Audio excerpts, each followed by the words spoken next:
Your fried mushrooms come out limp and greasy instead of crispy? You're probably soaking them in water first. Here's how to get a shatter-crisp crust every single time.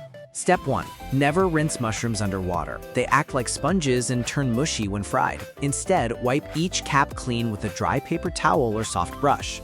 Step 2. Slice mushrooms into even quarter-inch pieces so they cook at the same rate. Pat them completely dry again before breading. Any surface moisture stops the coating from sticking. Step 3. Set up 3 bowls: flour, beaten egg, and panko breadcrumbs. Dredge each piece flour first, then egg, then press firmly into the panko for a thick, crunchy shell.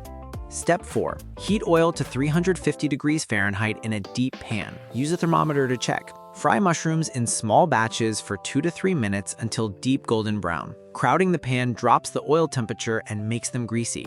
Pro tip: skip the paper towel plate. Trapped steam softens the bottom crust. Drain fried mushrooms on a wire rack instead and salt them immediately while hot. Got a crispy frying trick of your own? Comment below. Follow Sikho for more. Visit Sikho.ai.